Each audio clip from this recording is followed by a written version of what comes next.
Les règles de l'impureté de la naissance. C'est de cela que parle notre parashat Tazria à son début. C'est très surprenant. Comment une femme qui donne naissance à un enfant devient impure?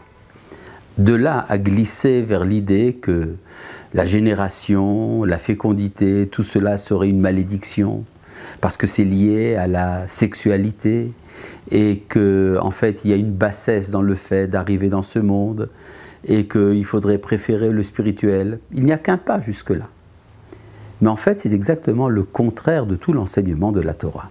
Vous savez bien que le premier commandement donné à l'homme, c'est « Pérour vous », croissez et multipliez. Et donc il est impossible de considérer que donner naissance, qu'arriver dans ce monde serait une malédiction, bien au contraire. Alors comment comprendre cette histoire d'impureté, l'impureté liée à la naissance? Eh bien c'est très simple, l'impureté n'est pas l'impureté de l'enfant qui naît, c'est l'impureté de la femme qui a donné naissance. Essayons de comprendre ce que cela veut dire. Il y a pureté là où il y a abondance de vie. Il y a impureté là où il y a dilution de la vie, perte de vie. Ça explique par exemple pourquoi lorsque un homme a une perte séminale, il devient impur, parce que le potentiel de vie l'a quitté. Et bien de même, lorsqu'une femme est enceinte, eh bien elle porte en elle un supplément de vie. Elle n'a pas que sa vie à elle, elle porte en elle également un enfant. Et quand on porte en soi un enfant, on a une double vie. À partir du moment où l'enfant l'a quitté, il y a moins de vie en elle. Lorsqu'il y a suppression de la vie, c'est là qu'il y a impureté. Et c'est pour ça que la pureté se trouve maintenant chez l'enfant qui est né. Et de là découle une règle assez extraordinaire, c'est le fait que quand c'est un garçon qui naît, eh bien l'impureté dure 7 jours. Quand c'est une fille qui naît, l'impureté dure 14 jours, 2 semaines. Ça veut dire qu'on considère que ce qui a quitté le corps de la femme, l'être féminin, la fille qui vient de naître, c'est une plus grande perte de vitalité que lorsqu'un homme quitte le ventre de sa mère. Et c'est très simple, parce que la fille qui vient de naître est potentiellement porteuse, elle aussi, de vie plus tard. Elle aussi est appelée à être enceinte un jour. Donc, la vitalité que représente l'être féminin est beaucoup plus forte, elle est doublement forte que celle de la vitalité portée par l'être masculin. D'où la conséquence, 2 fois plus d'impureté chez la mère qui vient de donner naissance à la fille que quand elle donne naissance au garçon. Donc on voit que c'est exactement le contraire de ce qu'on pourrait penser, qu'il y a une impureté dans la naissance. Au contraire, il y a une pureté dans la vie, et c'est cette pureté qui est exprimée par les règles de l'impureté. Il y a également un sacrifice. Après que passe le temps de la convalescence de la naissance, eh bien, la femme qui vient d'accoucher amène un sacrifice dans le temple. Et qu'est-ce qu'elle amène? Elle amène 2 sacrifices, un holocauste et un expiatoire, un hola et un khatat. Alors, qu'est-ce qu'elle doit expier? Alors on pourrait dire, elle devrait, peut-être que c'est la vision chrétienne, elle expie le fait d'avoir donné la vie. Parce que donner la vie sur terre, c'est rentrer dans le monde du péché originel, et donc il y aurait une souillure liée à l'existence. Eh bien, là nous sommes surpris, nos chachamim, nos sages, ont dit exactement le contraire. Elle doit amener un sacrifice expiatoire parce qu'au moment de la douleur, de l'enfantement, elle risque de jurer, de prêter serment, de ne plus jamais amener d'enfant.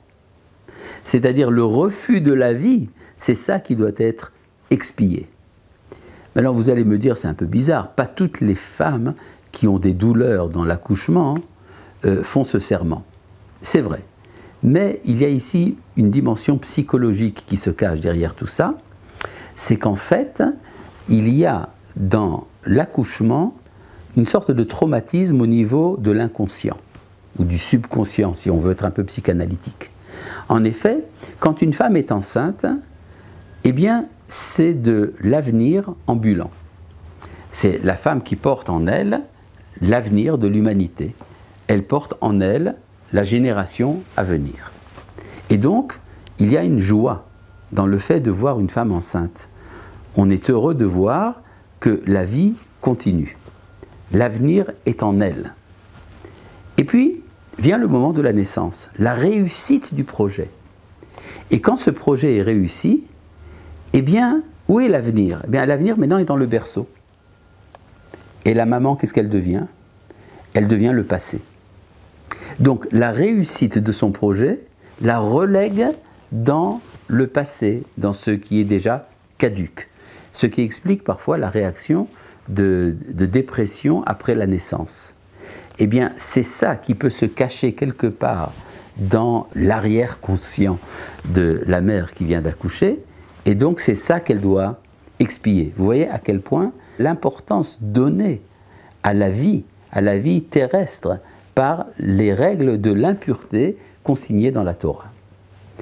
Et puis après, la Torah nous parle des impuretés liées à la peau, ce qu'on appelle, c'est une mauvaise traduction, mais enfin c'est comme ça, la lèpre, en hébreu, tsaraat.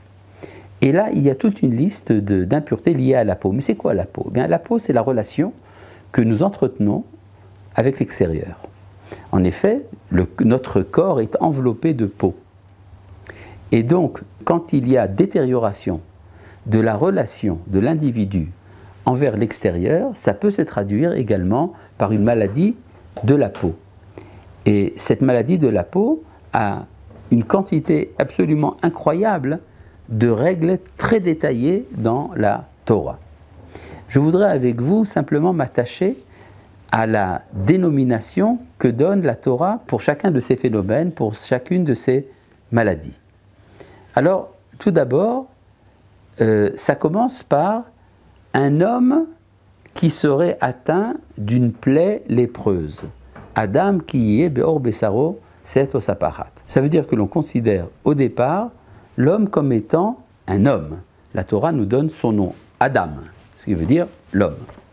Accessoirement, l'homme a également une plaie. Donc la Torah nous dit un homme qui aurait une plaie. Cette plaie est blanche. Cette blancheur veut dire qu'il y a maintenant une différence entre ce qui est lumineux en lui et ce qui est obscur en lui.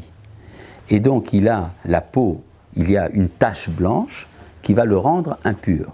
Ce n'est que lorsqu'il est entièrement blanc qu'il devient pur. Ce qui veut dire que lorsqu'il y a une trop grande distance entre la vie intérieure qui est faite de pureté et la vie extérieure qui est faite d'impureté, c'est alors que la vie intérieure va prendre le dessus. Et donc l'homme qui est devenu entièrement, dans tout son corps, sujet à la lèpre, lui est pur. Et puis après, quand la Torah va nous donner un deuxième cas de figure, elle va nous dire lorsqu'une plaie sera en l'homme. C'est-à-dire que s'il y a une décadence morale, alors finalement c'est la plaie qui devient l'essentiel et l'homme qui devient accessoire. Alors vous avez bien compris, donc au début nous avons l'homme qui est atteint d'une plaie, après c'est une plaie qui est dans l'homme. Et puis après, la Torah nous dit, lorsqu'une chair sera atteinte d'une plaie, bassar, c'est-à-dire l'homme en plus grande décadence n'est finalement qu'un morceau de chair. À nouveau, nous avons ici deux cas. Le cas où la plaie est soit blanche et rougeâtre, soit elle est rougeâtre et après blanche. Ce qui veut dire qu'il y a également une gradation au sein de la décadence morale, c'est que parfois on est essentiellement blanc, mais parfois un peu blanc rougeâtre, mais quand on descend encore plus, on est blanc ou rougeâtre, ou accessoirement seulement blanc. Ce qui veut dire que dans la dénomination que donne la Torah des différentes plaies, il y a également un jugement moral de la personne. Ça veut dire que quand une plaie revient plusieurs fois, eh bien cela veut dire qu'on n'a pas appris la leçon.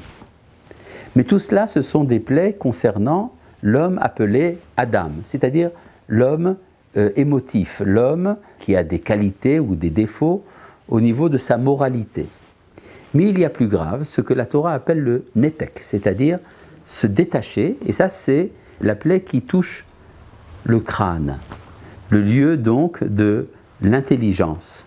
Et là, s'il y a une décadence au niveau intellectuel, ça peut devenir en fait beaucoup plus grave. Et la Torah désigne cela non pas par le nom Adam, mais par le terme Ish o Isha, homme ou femme. Ish et Isha sont les deux parties de l'homme pris en tant qu'entité intellectuelle dans le livre de Bereshit. Et puis après vient un moment où la Torah, quand elle décrit les plaies du crâne, emploie le terme de Ish, sans le mot Isha. Ça veut dire que l'homme ne serait plus qu'une moitié d'homme. Et après on arrive à encore pire, nous arrivons aux plaies qui touchent les vêtements de l'homme. Et ça veut dire qu'il n'y aurait plus de différence entre l'homme, le corps de l'homme et son vêtement.